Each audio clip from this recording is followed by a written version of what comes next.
নবাবহাট বর্ধমানের যে 108 শিববাড়ি, সেই 108 শিববাড়ির কিন্তু মেন গেট হচ্ছে এটা।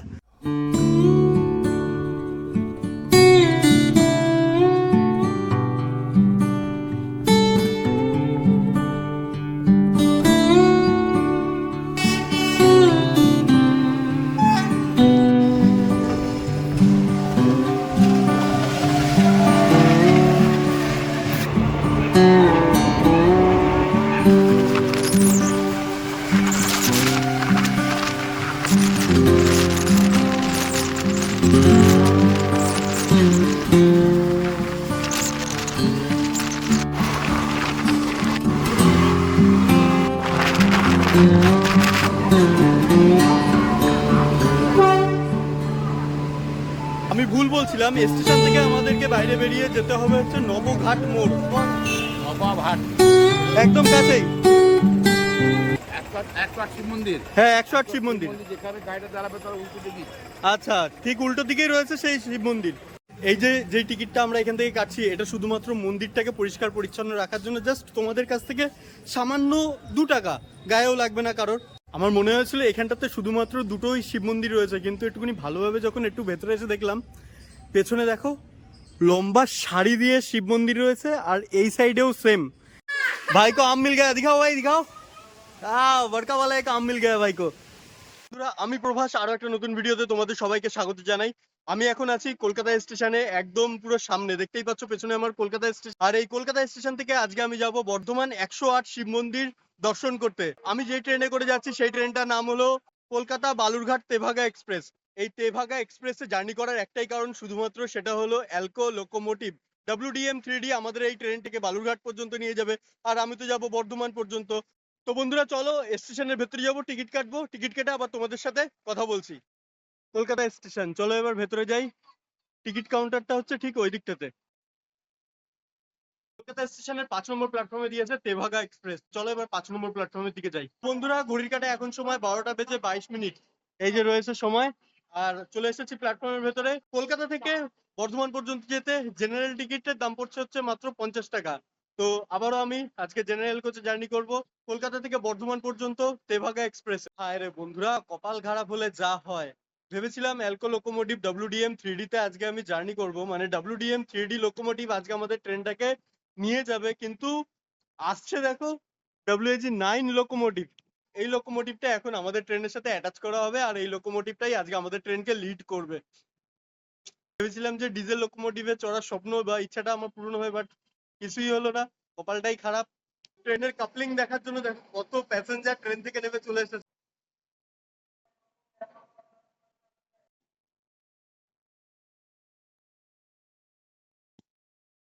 দুদিন আগের আমি একটা ভিডিও দেখেছি, সেই ভিডিওতেও আমি কিন্তু দেখেছি যে আমাদের এই তেভাগা এক্সপ্রেসকে লিড করছে WDM 3D লোকোমোটিভ। সময় ডট 12টা বেজে 56 মিনিট, আর আমাদের ট্রেন ছেড়ে দিল কলকাতা স্টেশন। আকাশে মেঘের অবস্থা দেখো, একদম পুরো কালো করে এসেছে মেঘ। দেখো কলকাতা স্টেশন থেকে ছাড়ার পরে কিন্তু ট্রেনটা বেশ এরকম ফাঁকা ফাঁকাই যাচ্ছে। বর্ধমান থেকেও হয়তো প্রচুর লোক উঠবে, কারণ এই ট্রেনটা কিন্তু পুরো জনপ্রিয় একটি ট্রেন। কলকাতা স্টেশন থেকে বালুরঘাট পর্যন্ত যেতে বেশ অনেকগুলোই স্টপেজ রয়েছে, তো সবকটা স্টপেজ আমি দেখাতে পারবো না, কারণ আমি তো এর পরের স্টপেজ আমাদের এই ট্রেনের বর্ধমান, সেই বর্ধমানে নেমে যাব। বাদবাকি স্টপেজগুলোর নাম আমি তোমাদেরকে ফোনের ডিসপ্লেতে দিয়ে দিচ্ছি, তোমরা চাইলে দেখে নিতে পারো। 12টা 55 সময় আমাদের ট্রেন কলকাতা স্টেশনে ছাড়ার পরে ঠিক 2:28 গিয়ে পৌঁছাবে বর্ধমান জাংশন রেলওয়ে স্টেশন। প্রায় 98 কিলোমিটার জার্নি সম্পন্ন করবে কলকাতা থেকে বর্ধমান জাংশন পর্যন্ত। তো তোমরা জার্নিটা দেখতে থাকো। একটা শর্ট জার্নি আজকে আমি করব এই তেভাগা এক্সপ্রেসে। জার্নিটা কিন্তু খুবই ফাটাফাটি হতো যদি আমার ফেভারিট লোকোমোটিভ WDM 3D আজকে আমাদের এই ট্রেনের সাথে কাপল করা থাকতো।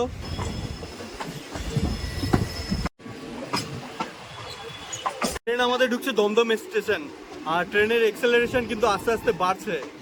লিড করছে কে দেখতে লাগবে তো, WAG 9, কোনো আউফাউ লোকোমোটিভ না কিন্তু, মানে সেই লেভেলের টান আর সেই লেভেলের শক্তি। তবুও 110-এর মধ্যেই আমাদের ট্রেন সীমাবদ্ধ থাকবে, মানে 110 স্পিডের মধ্যেই আমাদের ট্রেন সীমাবদ্ধ থাকবে। যেহেতু ICF ব্রেক, এটা যদি LHB ব্রেক হতো তাহলে হয়তো 130 টানটা আমরা দেখতে পারতাম।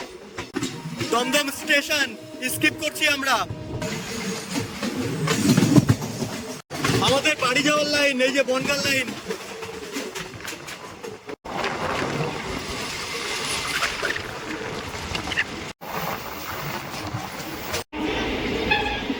ওই যে দূরে দেখা যাচ্ছে ওটা হচ্ছে বরানগরের কাঞ্চনজঙ্ঘা পাহাড়। দেখো কি কালো আর কি দুর্গন্ধ ছাড়ছে। এই দাদার সাথে কথা বলে জানতে পারলাম যে এই ট্রেনটা আগে ডিজেল ইঞ্জিন লোকোমোটিভই লিড করতো, বাট প্রায় অনেকদিন হয়ে গেছে সেই ডিজেল ইঞ্জিন লোকোমোটিভটাকে চেঞ্জ করে দিয়ে এখন ইলেকট্রিক লোকোমোটিভ করা হয়েছে। ট্রেন এখন এসে ঢুকলো দক্ষিণেশ্বর স্টেশন, স্কিপ করছে। দেখো দক্ষিণেশ্বরের একদম মন্দির অনুকরণে কিন্তু তৈরি করা হয়েছে এই স্টেশনের বাইরের টিকিট কাউন্টার। WG9 এর হংকিং শুনেছো? মানে মারাত্মক কিন্তু হংকিংটা। মা তারা, এই দেখো দক্ষিণেশ্বরের মন্দির, বৃষ্টির ওয়েদার আর মায়ের মন্দির দর্শন করে একটা জার্নি শুরু করছি। বালির ব্রিজ পার করার পরে কিন্তু আমাদের ট্রেনের বেশ একটা স্পিড বেড়ে গেছে, সাথে বাইরে কিন্তু বৃষ্টি শুরু হয়ে গেছে। মানে বেশ ছিটাফোটা বৃষ্টি পড়ছে, আর এদিকে বিদ্যুৎও চমকাচ্ছে সেই পরিমাণে গর্জন করে করে।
ভেতরে মুড়ি মাখা পাওয়া যাচ্ছে, তো একটা মুড়ি মাখা নিলাম কাকার কাছ থেকে।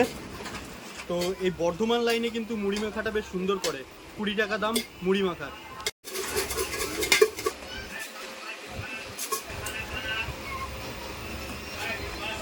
জেনারেল কোচেও কিন্তু এসে খাবারের অর্ডার নিয়ে যাচ্ছে দুপুরবেলা খাবারের জন্য, যেহেতু ট্রেনটা অনেকটা দূর পর্যন্ত যাবে। ট্রেনের ভেতরে কিন্তু প্যান্ট্রি কার নেই, আর খাবারের যে অর্ডারগুলো নিচ্ছে এই খাবারগুলো উঠবে বোলপুর শান্তিনিকেতন থেকে।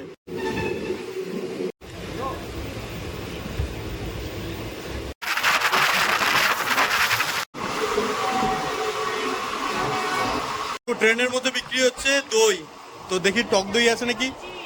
কাকা টক দই আছে? মিষ্টি দই, রাবড়ি। আচ্ছা রাবড়ি বিক্রি হচ্ছে, তো কত করে রাবড়ি? 40 টাকা, কম হবে না?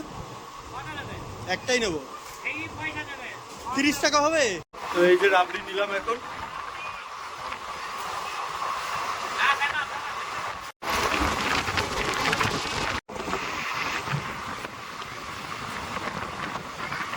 এই ট্রেনের ভাড়া সম্পর্কে যদি আমি তোমাদেরকে বলি, তাহলে এই ট্রেনে কলকাতা থেকে বর্ধমান পর্যন্ত জেনারেল কোচে জার্নি করতে আমার ভাড়া লাগছে মাত্র 50 টাকা। কলকাতা থেকে তোমরা যদি বালুরঘাট পর্যন্ত যেতে চাও, তাহলে সেই ভাড়া আমি তোমাদের ফোনের ডিসপ্লেতে দিয়েছি, তোমরা দেখে নিতে পারো। বন্ধুরা এই ট্রেনের টয়লেটটা কেমন সেটা চলো তোমাদেরকে দেখাই একবার। তো বন্ধুরা দেখো, এখানটাতে একটা বেসিন রয়েছে, বেসিনের সামনে বড় একটা আয়না রয়েছে। বেসিনটাতে দেখো কত সুন্দর জল ঠল কিন্তু পড়ছে, আর এই সাইডে রয়েছে দুটো টয়লেট, এই একটা। তো চলো যে কোনো একটা ঢুকবো। বাথরুমের নিচটা আমি আর দেখাচ্ছি না, এখানটাতে রয়েছে ফ্ল্যাশ, আর এই সাইডটা দেখতে পাচ্ছ এটা একটা বাংলা স্টাইল মানে ইন্ডিয়ান স্টাইল টয়লেট।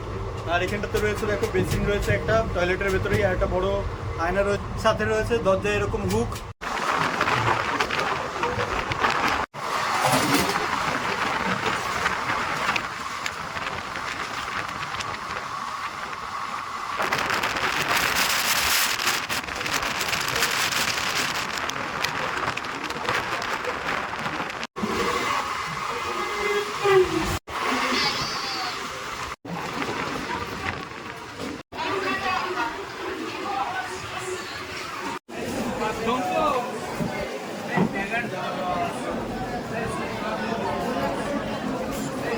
বন্ধুরা, ঘড়ির কাঁটা এখন সময় 2:33, মানে প্রায় 5 মিনিট লেটে আমাদের ট্রেন এসে পৌঁছলো হাওড়া স্টেশনের 1 নম্বর প্ল্যাটফর্মে।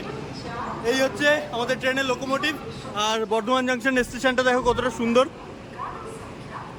তো এই স্টেশনে আমাদের ট্রেনে মাত্র 2 মিনিটের হল্ট রয়েছে। ট্রেনে মারাত্মক ভিড়, যেহেতু জেনারেল কোচে করে আমি এসেছিলাম। তো জেনারেল কোচে কিন্তু বর্ধমান পর্যন্ত বেশ, কলকাতা থেকে ফাঁকাই এসেছিল, কিন্তু বর্ধমান থেকে প্রচুর মানুষ উঠেছে জেনারেল কোচে। তো ট্রেন মোটামুটি এক্ষুনি ছেড়ে দেবে আবার এই বর্ধমান স্টেশন।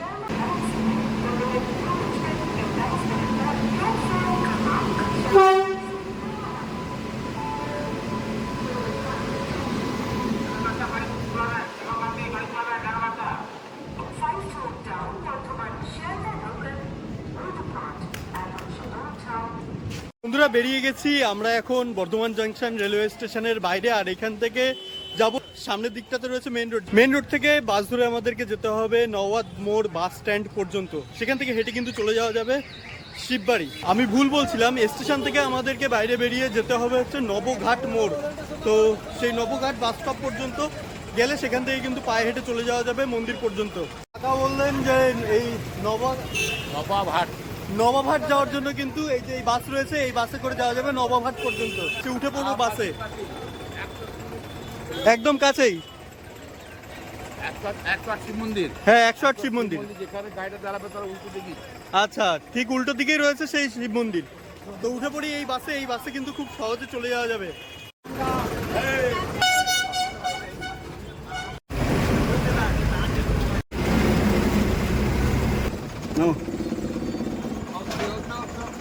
তো নেমে গেলাম বাসের থেকে। খুব ভালো সহযোগিতা করলো কিন্তু এই বাসের কন্ট্রাক্টর বলো বা বাসে যত প্যাসেঞ্জার ছিল সবাই বুঝিয়ে দিল যে কোন পাশ থেকে যেতে হবে।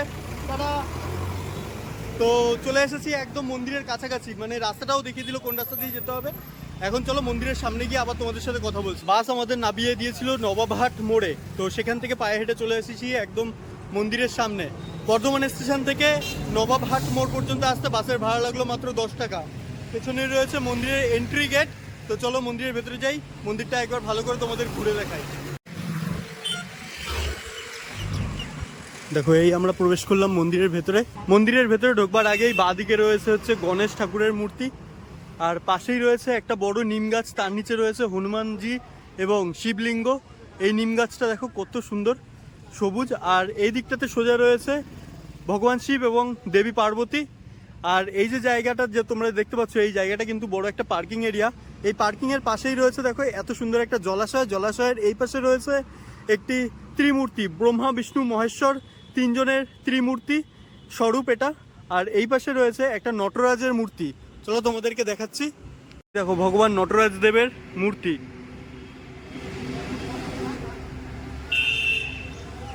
তো চলো এবার মন্দিরের ভেতরটা যাই, কিন্তু মন্দিরের ভেতরে ঢোকার আগে চলো মন্দিরের মেন গেটটা একবার তোমাদেরকে দেখাই। এই হচ্ছে মন্দিরের ভেতরে, দেখো নবাবহাট বর্ধমানের যে 108 শিববাড়ি, সেই 108 শিববাড়ির কিন্তু মেন গেট হচ্ছে এটা। চলো মন্দিরের পাশে এইখানে রয়েছে বিভিন্ন ছোটোখাটো দোকান এবং আশ্রম, মানে বিশ্রাম কেন্দ্র। এটা সরি, আশ্রম বলতে গেছিলাম। তার পাশে দেখো এই যে শুরু হয়ে যাচ্ছে মন্দির। মন্দিরের ভেতরে ঢোকার আগে দেখি জুতো খুলে রাখার ব্যবস্থাটা দেখতে লাগবে। মন্দিরের মেন গেটের দিয়ে ঢোকার আগে কিন্তু তোমাদেরকে এই দিকটাতে আসতে লাগবে। এই দিকটাতে হচ্ছে জুতো রাখার জায়গা রয়েছে, সাথে টিকিট কাউন্টার রয়েছে। মন্দিরে ঢুকতে গেলে ছোট একটা টিকিট রয়েছে যেটা তোমাদেরকে কাটতে লাগবে, আর 1 টাকা। তো এখানে মন্দিরের পাশে এখানটাতে জুতো রাখার জায়গা রয়েছে, 1 টাকা করে জুতো রাখতে। আর মন্দিরের ভেতরে ঢুকতে 2 টাকা। আচ্ছা, ওই যে সামনে টিকিট কাউন্টার যেটা তোমাদেরকে আগে দেখালাম। তো এই যে জুতো এখন রেখে দেবো। আচ্ছা ঠিক আছে, তাহলে আসার সময় কিন্তু 1 টাকা দিতে লাগবে, সাথে এই টোকেনটাও দিতে লাগবে। আর এই যে টিকিট কাউন্টার, এখান থেকে কাটতে লাগবে এখন মন্দিরে ঢোকার জন্য টিকিট। এই যে যেই টিকিটটা আমরা এখান থেকে কাটছি, এটা শুধুমাত্র মন্দিরটাকে পরিষ্কার পরিচ্ছন্ন রাখার জন্য। জাস্ট তোমাদের কাছ থেকে সামান্য 2 টাকা, গায়েও লাগবে না কারোর। তো এই 2 টাকাটা নেওয়া হচ্ছে। আর আমরা এখন প্রবেশ করছি এই দেখো মন্দিরের ভেতরে। এই পাশে 2টো শিব মন্দির আর এই পাশে 2টো শিব মন্দির, আর ভেতরে তো চারিদিকে এদিকে ওদিকে ছড়িয়ে আছে শিব মন্দির। তো চলো ভালো করে এই জায়গাটা ঘুরে দেখি। কিন্তু জায়গাটা বেশ গরম হয়ে আছে, খালি পায়ে হাঁটছি, পুরো পায়ের তলায় জ্বালা করছে। আমার মনে হয়েছিল এখানটাতে শুধুমাত্র 2টোই শিব মন্দির রয়েছে, কিন্তু একটুখানি ভালোভাবে যখন একটু ভেতরে এসে দেখলাম, পেছনে দেখো লম্বা সারি দিয়ে শিব মন্দির রয়েছে, আর এই সাইডেও সেম সারি দিয়ে লম্বা শিব মন্দির রয়েছে। এই জায়গাটা এখন ঘুরে দেখতে যেই পরিমাণে মজা আসবে, অসাধারণ।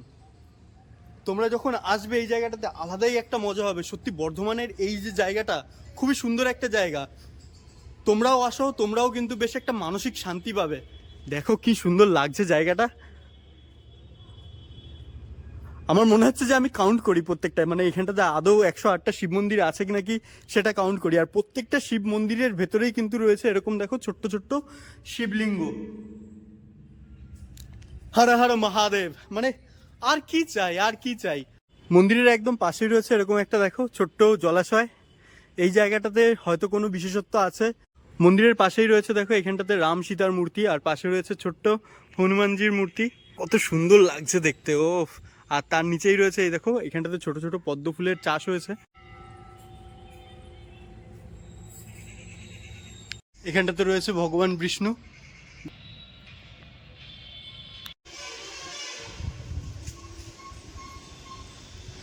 এইখানটাতে কিন্তু প্রচুর ভক্তরা এসছে 108 শিব মন্দির দর্শন করতে। দেখো প্রচুর মানুষ এসছে কিন্তু এখানটাতে। आप लोग कहाँ से आए हैं? सदर घाट। कैसा लगा ये मंदिर? बहुत बढ़िया लगा ना? तो एक बार बोलिए हर हर महादेव, हर हर महादेव। তো বহুত মানুষ আসে কিন্তু এখানটাতে ঘুরতে প্রত্যেকদিন, এরকম অনেক ভক্তদের ভিড় হয় এই মন্দিরে। মেঘও যা করে এসছে সুন্দর ও। এখানটাতে কিন্তু ঝড় শুরু হয়ে গেছে। এত সুন্দর একটা ওয়েদার, মানে আমার আর বাড়ি যেতে ইচ্ছা করছে না। ভাই কো আম মিল গয়া, দিখাও ভাই দিখাও। বড়কা वाला এক আম মিল গয়া ভাই কো। তো এখানটাতে কিন্তু ঝড়ে দেখো প্রচুর মানুষ, মানে প্রচুর ছোট ছোট ভাইয়েরা কিন্তু আম কুড়াতে ব্যস্ত। তো চলো ঝটপট এখন যাব মন্দির থেকে সোজা আবার স্টেশনের দিকে। আর ভিডিওটা করবো এখানটাতেই শেষ, কারণ ভিডিওটা হয়ে গেছে অনেকটা বড়। তো এই ভিডিওতে আমি তোমাদেরকে দেখালাম তোমরা কিভাবে কলকাতা থেকে বর্ধমানের 108 শিব মন্দির ঘুরতে আসতে পারবে। সাথে তেভাগা এক্সপ্রেসের শর্ট একটা ট্রেন জার্নির ভিডিও তোমাদের কিন্তু আমি এই ভিডিওতে দেখালাম। ভিডিওটা তোমাদের কেমন লাগলো অবশ্যই আমাকে কমেন্টস করে জানিও। ভিডিওটা যদি তোমাদের ভালো লেগে থাকে তাহলে অবশ্যই একটা লাইক করে দিও, আর যদি অতিরিক্ত ভালো লেগে থাকে তাহলে একটা শেয়ার করে দিও। চ্যানেলে যারা নতুন তারা প্লিজ আমার এই ছোট্ট চ্যানেলটিকে সাবস্ক্রাইব করে দিয়ে পাশে থাকা বেল আইকনটাকে প্রেস করতে ভুলো না এরকমই আরো ইন্টারেস্টিং ভিডিও পেতে। তো চলো দেখা হচ্ছে পরবর্তী ভিডিওতে। ততক্ষণের জন্য ভালো থেকো, সুস্থ থেকো, টাটা।